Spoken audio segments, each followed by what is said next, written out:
Everyone, আসসালামু আলাইকুম। Welcome back to my YouTube channel হায়াত জয়। আশা করি সবাই আলহামদুলিল্লাহ ভালো আছেন। আমি আলহামদুলিল্লাহ ভালো আছি। তো আজকে ভিডিওর টাইটেল এবং থাম্বনেল থেকে বুঝতে পারতেছেন আমি কোন বিষয় নিয়ে কথা বলতে চাচ্ছি। এটা হচ্ছে আপনার green card related.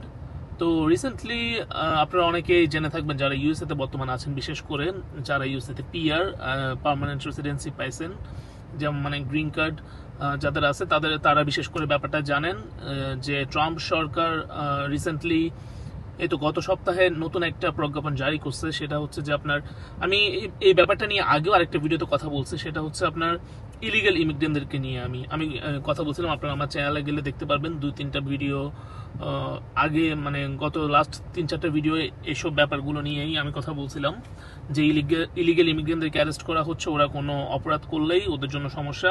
Not only illegal immigrant, international student যারা আছে তাদের জন্য অনেক বেশি রিস্ক যদি কোনো ধরনের অপরাধ করে, আর কি ছোট হোক বা যেটাই হোক। কারণ ওরা এখন যে কোনো অপরাধকেই মানে খুব সিরিয়াসলি দেখা হচ্ছে ট্রাম্প সরকারের আমলে। তো যাই হোক, যে ব্যাপারটা নিয়ে কথা বলতে চাচ্ছিলাম যে রিসেন্টলি যে ট্রাম্প সরকার যে নতুন প্রজ্ঞাপন জারি করছে, সেখানে তারা, আমি আপনাদেরকে সেটা পিকচারটা আমার ভিডিওর কর্নারের সাইডে দিয়ে দিচ্ছি, আপনারা সেটা তারপরে আপনার যদি কারো লিঙ্ক দরকার হয় আরো ডিটেলস পড়ার, আপনারা আমাকে কমেন্ট করে জানাবেন। লিঙ্ক লিখলে আমি আপনাদেরকে ওই ইনফরমেশনের লিঙ্কটা, ওয়েবসাইট লিঙ্কটা দিয়ে দিব, আপনারা সেখান থেকে ডিটেলস পড়ে নিতে পারেন। তো যাই হোক, যেটা বর্তমানে রিসেন্টলি ট্রাম্প সরকার বললো সেটা হচ্ছে যে আপনি যদি এখানে গ্রিন কার্ড হোল্ডারও হয়ে থাকেন তাহলেও আপনি আপনার আপনার গ্রিন কার্ড রিভোক হতে পারে। রিভোক মানে হচ্ছে আপনার বাতিল হতে পারে। ওরা আপনার গ্রিন কার্ড বাতিল করে দিতে পারে যে কোনো টাইমে, ওদের কাছে সেই পাওয়ারটা আছে। সো এর মানে হচ্ছে যে আপনি যদি এখানে কোনো ধরনের গ্রিন কার্ড হোল্ডার হওয়ার পরেও আপনি যদি কোনো ধরনের অপরাধ করে থাকেন, সেটা যে কোনো অপরাধ হোক, এটা ছোটখাটো অপরাধ হোক, স্পিডিং টিকেট হোক, কিংবা আপনি কোনো বড় ধরনের ক্রাইম করছেন, আপনার জন্য এটা রিস্ক। সো এমন না যে শুধু ইলিগাল ইমিগ্রেন্টরা এখন বর্তমানে ঝামেলার মধ্যে আছে। এই যে এখন আপনারা বুঝতে পারতেছেন যে যারা লিগ্যাল ভাবে ইউএসএ তে থাকে, যারা বৈধভাবে ইউএসএ তে আসছে, প্লেনে করে আসছে, যেটাই হোক, মানে মূল কথা বৈধভাবে তারা ইউএসএ তে আসছে, দেন আসার পরে এখন গ্রিন কার্ড পেয়েছে। যারা আগে অবৈধভাবেও আসছে তারাও কিন্তু গ্রিন কার্ড পেয়েছে।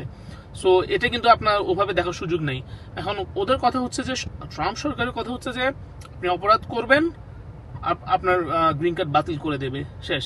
ওরা এ ব্যাপারে কোনো ছাড় দিবে না। তো বর্তমানে যারা আমাদের কিন্তু অনেক বাংলাদেশি ভাই ব্রাদার, অনেক বাংলাদেশের মানুষ কিন্তু গ্রিন কার্ড হোল্ডার আছে এখানে, মানে সিটিজেন থেকেও গ্রিন কার্ড হোল্ডার বেশি। যেহেতু সিটিজেনশিপটা পাইতে একটু সময় লাগে, কারো 3 বছর, কারো 5 বছর লাগে গ্রিন কার্ড পাওয়ার পরে। সো সে তুলনায় হিসাব করলে আমাদের এখানে গ্রিন কার্ডের সংখ্যাটা বেশি। তো বর্তমানে এটা শুধু বাংলাদেশের মানুষের জন্য এই আইনটা করা হয় না, এটা এখানে যত দেশের মানুষ থাকে ইউএসএ তে, সকল দেশের মানুষের জন্য, যারা গ্রিন কার্ড হোল্ডার তাদের জন্য এই নতুন আইনটা পাশ করা হয়েছে। যে মানে নিউ লটা ওরা প্রজ্ঞাপন জারি করছে যে আপনি যে কোনো ক্রাইম করবেন, আপনার গ্রিন কার্ড বাতিল হবে, এর কোনো ছাড় নাই। সো আমি তো আসলে সর্বপ্রথম আমি যখন পোস্টটা দেখছিলাম নিজেই পার্সোনালি, আমি ভাবছি এটা কোনো মানে হুদাই ফাউ বা ফেক কোনো কিছু হবে। বাট আমি যখন পরবর্তীতে দেখলাম যে এটা একেবারে ওদের অফিসিয়াল ওয়েবসাইট থেকে পোস্ট করছে, এমনকি অফিসিয়াল ফেসবুক পেজ থেকে পোস্ট করছে, ইউএসসিআইএস, এটা হচ্ছে আপনার United states citizenship and immigration services, এটা হচ্ছে আপনার ফুল অ্যাব্রিভিয়েশন ইউএসসিআইএস এর। সো ওরাই এটা ওদের অফিসিয়াল ওয়েবসাইট, এমনকি আপনার ওদের অফিসিয়াল ফেসবুকে ওরা সুন্দরভাবে লিখে দিছে, একদম মানে সতর্ক করে দিছে আর কি, যারা এখানে গ্রিন কার্ড হোল্ডার, যে ভাই সাবধানে থাকো, কোনো ক্রাইম করো না, কোনো ক্রাইম করে নিজে বিপদে পড়ো না, নিজের ভিসা গ্রিন কার্ড ক্যান্সেল করো না। সো এই ব্যাপারটা খুবই সাবধান। আপনি একবার গ্রিন কার্ড ক্যান্সেল হয়ে যাওয়া মানে আপনি কিন্তু ভ্যান খাচ্ছেন ধরতে গেলে। গ্রিন কার্ড ক্যান্সেল হওয়ার পর আপনাকে দেশে ডিপোর্ট করে দিবে, হয়তো আপনার উপর একটা বার দিয়ে দিবে, যেমন 5 বছর অথবা 10 বছরের একটা বার থাকবে। এমনকি এটাও হইতে পারে যে লাইফ টাইম ভ্যান, যা আপনি একবার বাংলাদেশে পাঠিয়ে দিচ্ছে আপনাকে, আপনি আজীবনও আমেরিকাতে ঢুকতে পারবেন না।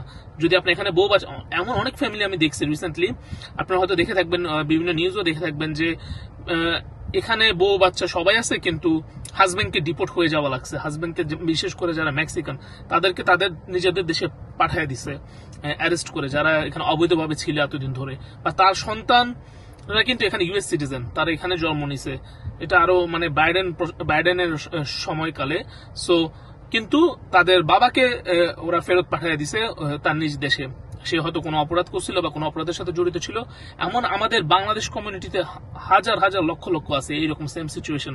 সো এই ব্যাপারগুলো খুবই মানে কষ্ট দেয়, সেন্সিটিভ বিষয়। যে ধরেন আপনার ছেলে মেয়ে এখানে আর আপনাকে ওরা দেশে পাঠিয়ে দিল, বা আপনার মা বাবা এখানে আছে আর আপনাকে দেশে চলে যাওয়া লাগলো, অথবা আপনার বাবা যে কোনো একটা অপরাধ করছে, ছোট হোক বা বড় হোক, তাকে অ্যারেস্ট করে তাকে তার গ্রিন কার্ড বাতিল করে তাকে দেশে পাঠিয়ে দিছে, আর আপনার ফুল ফ্যামিলি এখানে আছে না, সে আপনাদের সাথে আর দেখা করতে পারতেছে না, হয়তো আপনারা গিয়ে দেখা করতে হবে দেশে গিয়ে। সো এই ব্যাপারগুলো আসলে ওরা খুবই এখন স্ট্রংলি দেখতেছে।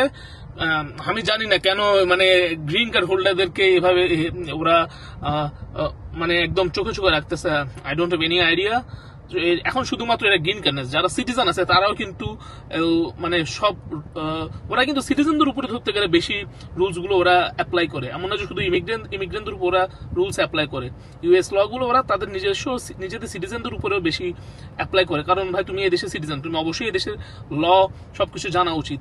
তুমি যদি এখানে কোনো ক্রাইম করো তোমার উপর আরো শাস্তি আরো বেশি হবে। এই ব্যাপারটা ওরা এখানে অনেক মানে কঠিন ভাবে দেখে আর কি।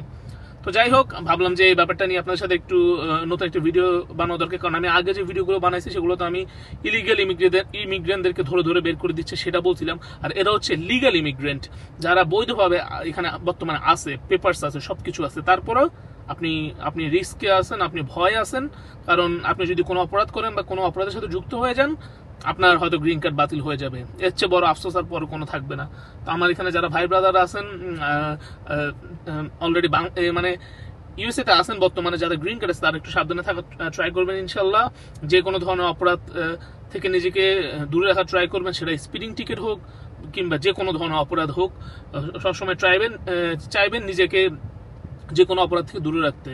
আর রিসেন্টলি আমাকে অনেকেই ইনবক্সে, আমার ফেসবুক পেজে, আমার ফেসবুক আইডিতে আমাকে ইনবক্সে নক দিয়েছেন। আমি ভাই ইনবক্সে আসলে তেমন কারো মেসেজ রিপ্লাই দেন, আমি আগেও বলছি, এখনো বলতেছি, আপনারা আমাকে আমার ইউটিউব ভিডিওর কমেন্টে জানাবেন কি আপনাদের প্রশ্ন, আমি ইনশাল্লাহ সেটা রেসপন্স করার ট্রাই করবো যখন সুযোগ পেয়ে ভিডিও বানানোর ট্রাই করি। বাট আমার নিজেরও ডিউটি থাকে, আমি যেহেতু ল এনফোর্সমেন্টে জব করি, আমার নিজেরও আসলে কাজের প্রেশার থাকে, সেই জন্য সবসময় ভিডিও বানানোর সুযোগ হয় না।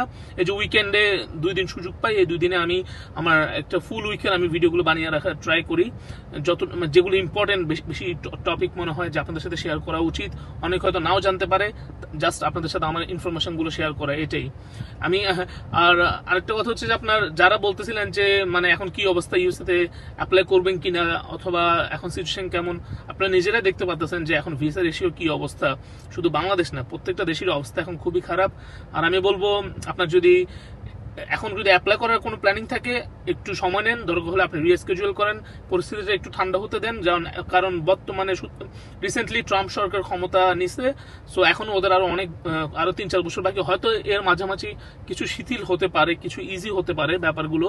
বাট এখন যেহেতু শুরুর দিকে তাদের ক্ষমতার প্রেসিডেন্ট, যেহেতু সে মাত্র রিসেন্টলি প্রেসিডেন্ট হয়েছে, সো সে অবশ্যই চাইবে সে যে প্রতিজ্ঞা করছিল যে সে প্রেসিডেন্ট হওয়ার পরে যা যা করবে সেগুলো সে এখন অবশ্যই অ্যাপ্লাই করবে, সে অ্যাপ্লাই করতেছেও। সো যারা অলরেডি অ্যাপ্লাই করছেন বা করতে চাচ্ছেন ইউএস এর জন্য, আমাদের বাংলাদেশ থেকে যারা অলরেডি ইন্টারভিউর জন্য স্কেজুয়াল হয়েছেন বা ইন্টারভিউ হয়ে গেল তো আলহামদুলিল্লাহ ভালো। বাট বর্তমানে যেটা দেখতেছি অবস্থা খুবই খারাপ। শুধু এটা আজকে না, এটা গত কয়েক মাস ধরে এমন অবস্থা, ভিসা রেশিও খুবই কম। আগে যেমন গণহারে ভিসা দিছিল, এখন সেটার কোনো দেখাই নেই ওইরকম ভিসার।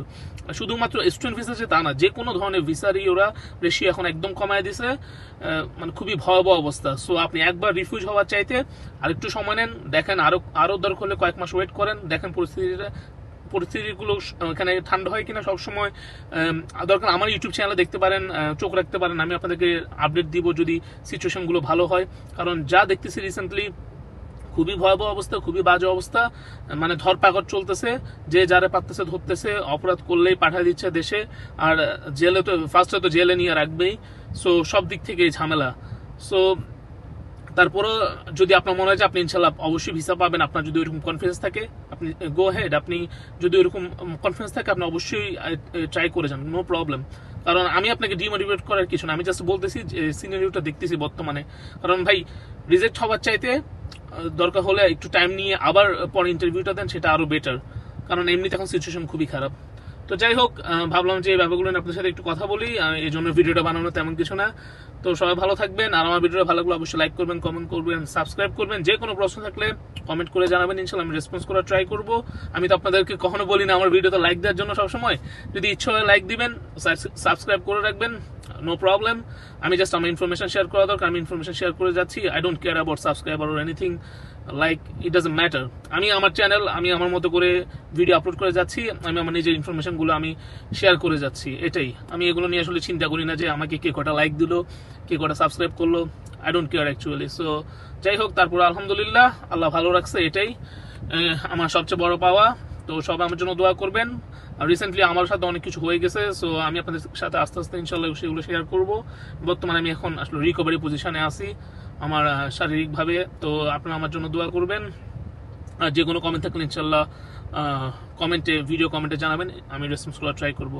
তো সে পর্যন্ত সবাই ভালো থাকেন, সুস্থ থাকেন। আসসালামু আলাইকুম, আল্লাহ হাফেজ।